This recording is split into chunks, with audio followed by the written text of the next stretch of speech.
Hello everybody and welcome to another video. I am Sanjita and today I'm going over my thought process for how to split up my teams for offense and defense in 5v5 GAC. And I will be going over the comps I plan on using on defense and offense this GAC.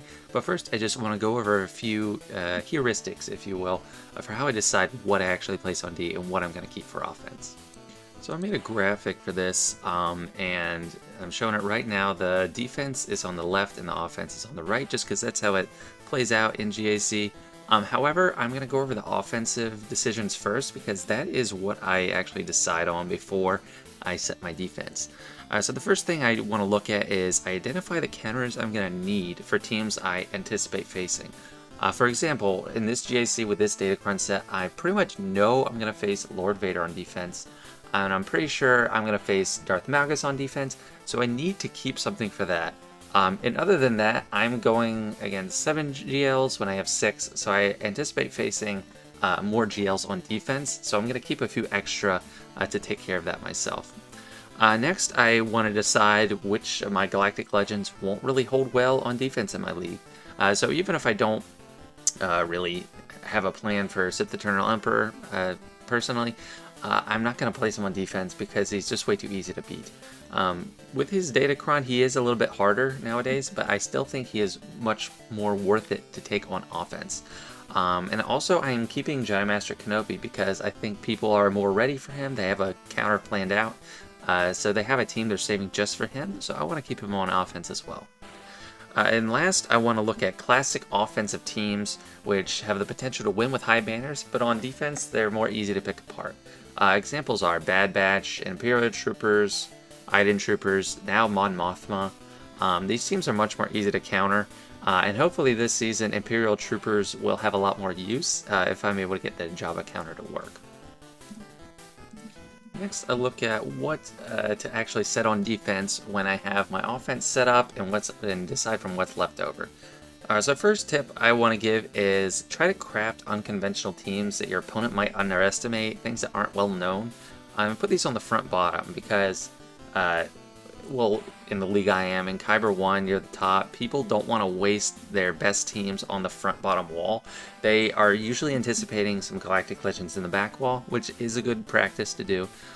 So they don't want to use their best, and if you put an unconventional team there, it might trip them up and they might lose just because they're trying to save their best stuff. Second, you want to place teams that are hard to deal with no matter how well known they are. And that's like the teams I identified in the step 1 for offense. Lord Vader this season with his Datacron has probably the highest hull rate out of any team, so you want to place him on defense. And Darth Malgus is basically a Galactic Legend on his own. I don't think he'd be the best for banners on offense, and I'm not sure what to even take him against because I don't know if he's a Galactic Legend killer, but he's basically a killer of everyone else besides Galactic Legends. And the highest possible value for a team, in my opinion, is on defense because they can get holes multiple times. Whereas on offense, you can only get one win. You can get as many wins. The sky's the limit for wins on defense. And you could argue that offense is just as important because if they have one of those teams that only one team can beat, you need it on offense or else you're not going to get anywhere. The third thing I look at for defense is strong teams that might be just great overall, but they don't have high banner potential for offense or protection recovery. So some examples of this are Gas 501st, the Sith Trio, and others. Although those are that team is very useful on offense in 3v3. I'm actually setting that on defense this time, and I'll go over the comp I'm using. And then also just strong teams you're not sure how to use effectively yet on offense. And they might go on offense later, but for now, you're not sure.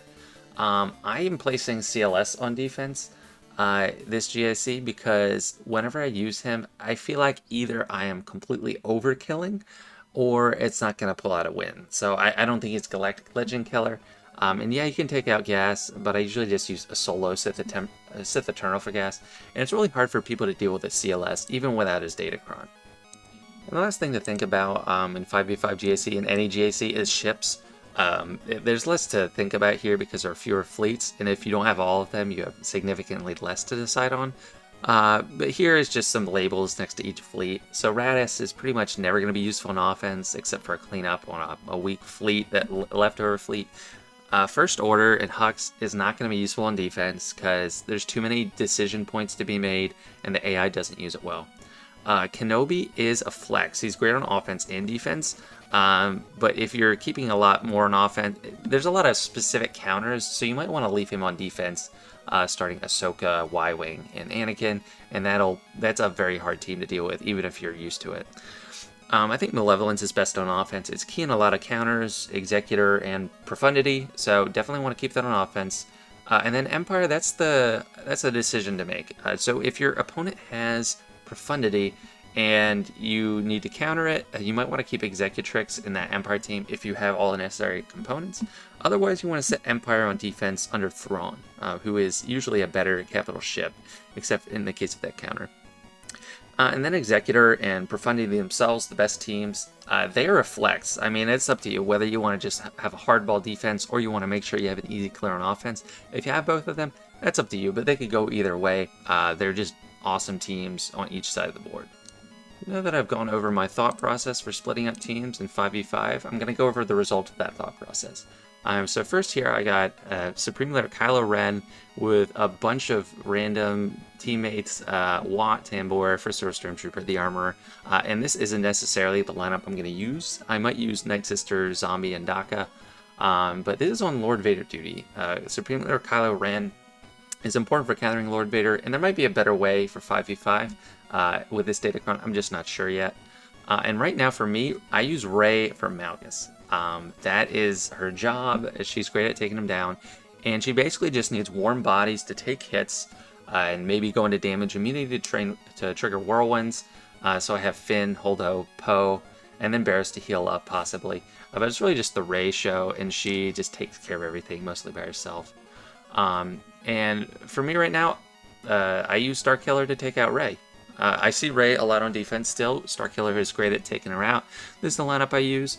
Pretty standard, and if you've seen my 3v3s, I did that a lot in 3v3 as well. Didn't always work, but it's still a great counter. And here I messed this up. This team is not what it's supposed to be. This is supposed to be Fennec. I just misclicked. So it should be Fennec, Bosk, Mandalorian, Beskar Armor, and Grief. And that's another possible Lord Vader counter. I'm not sure how it's going to work in 5v5 this time. These are the Galactic Legends I'm keeping otherwise. So I have 5 I'm keeping for offense. JMK is just great. I'm going to need him, I'm sure of it, to take on some other tough team the opponent has. So I really want to keep that for offense. In JML, JKL, now that the Jedi Datacrons are gone, I can put Jedi Knight Luke back with his future self, Jedi Master Luke. And I love this team because they're all non-Old Republic, so they all kind of work together very well. There's a lot of healing, and JML makes anyone hit hard, so Hermit Yoda is the best on this team, I think. Sith Eternal, I'm not usually using the armor and Wat Tambor. Sometimes I just use a solo for him. But I don't really have a lot of companions for him on offense, so that's why I use those stand-ins. And next we have these strong offensive teams that might not have a place on defense because it requires a lot of precise operation, and you really want to pick the teams you fight. So that's Bad Batch is a classic offensive team. Don't put it on defense. It has so much use on offense. Jedi Knight Revan. Jedi Knight Revan needs his Yoda buddy to deal the damage, and then I just have all the other Old Republic Jedi. And this can get the job done, even though Juhani is not the best. She is Old Republic, so speeds up Revan. So it gives him a lot to work with on offense, and this can take out a lot of teams. But you need to be a control. You need to kind of be the conductor in that orchestra. And I also got both Imperial Trooper teams. If you saw my video on how to counter Jabba the Hutt with Imperial Troopers using Grit, that is this team. It's just a standard team. And I actually modded my Dark Trooper. I swapped mods with Rey to make him survivable. Because that is something that could really screw you up, is if he dies. And his damage, you're not going to get through Chrysanthemum fast anyway. So you just want him to stay alive. And he still has pretty good offense. And what's better, Dark Trooper with 3 or 4 stacks, in not offense sets, or a Dark Trooper with 1 or 2 stacks in offense sets. I'll take more stacks. And then Iden Versio, she also wants grit. I think she's good for countering CLS, although I'm not sure that will translate to 5v5 as well.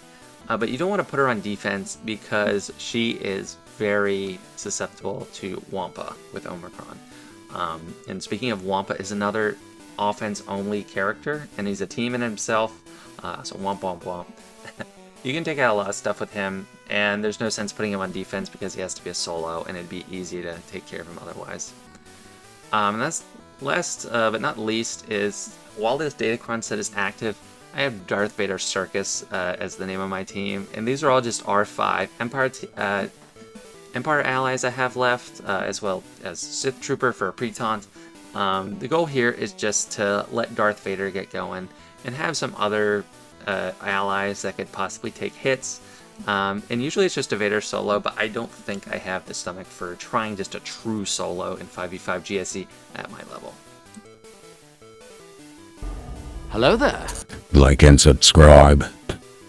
So now that I've decided what teams I want to keep on offense, it makes it easier for me to decide what I'm placing on defense, because I can only place 10 or 11 teams, I forget. But these are all selected from those leftovers, and even though defense is a priority, I still value offense the most because you want to get that full clear. I don't think it's fun to just have a stare down with 2 walls that are impenetrable. I got Malgus here. This is a team that people, they know, they see it coming, but they still don't know how to handle it. So this is something I put on my top front wall so that they see it and they think, okay, I know I have to deal with it. I need to save something for this front bottom wall. So people might slip up and not use the best team, and they could lose to teams like I have here. Now this team is, I structured this Django Dash team because I have pretty pathetic smugglers. I don't have Vandor Chewie. I don't have L3.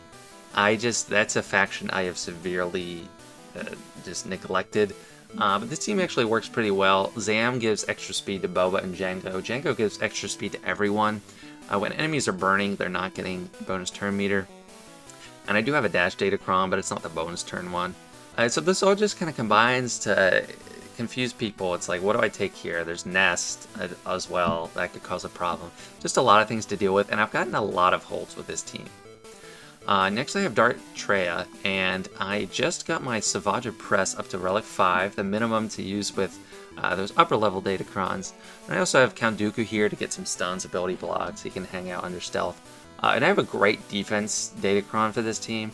I'm not sure how to use Savage the best on offense, so right now I want to throw together a team that's hard for people to deal with. I wouldn't know where to use this team on offense necessarily, and I definitely wouldn't know how to handle it on defense. Next, for my front wall, I have Admiral Raddus, and I actually have a pretty fast Raddus, and it tripped up my last opponent in 3v3. I have him at 358 speed, 100 plus 164. That's not the fastest set I have, but it was basically all new mods that I was slicing up for him, and they just kept happening to roll faster speed. And I was just like, I'm going to run with it. I'm going to see how he's going to do. So with him being fast, he can get to that kind of ultimate ability faster and really screw people up. So I really like this team for the front wall because people aren't sure what to use. Now this here is pretty much my whole back wall. I got Lord Vader, I got CLS, and I got First Order Omicron. So Lord Vader and CLS I'm putting because they're very strong, and even if people know about him, it's kind of hard to deal with them. I'm going to reevaluate CLS after I look at the data for the first round because maybe he's just Iden Trooper fodder, but I'm not sure. And then the First Order with Omicron, they're a great team, they're very fast, and it's very tough to deal with. So I think this is a great team for defense because I'm not sure how to optimally use them on offense. They sometimes have been used to counter Starkiller, but I'm not sure we're going to see the same comp against Starkiller, so that's why I put them on defense.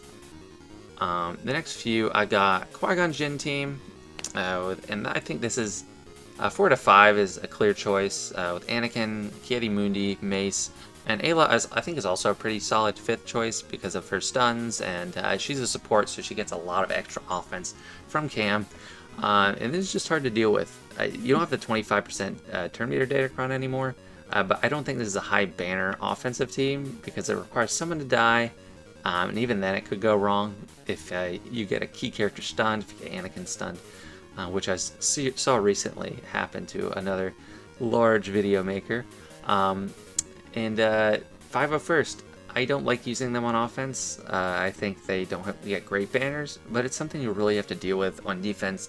And if they've used everything getting through my front-bottom wall, they're not going to have much to get through gas on the top wall. On the next tier, this is a team where I think it's very strong, but I just don't have a place for them on offense at this level.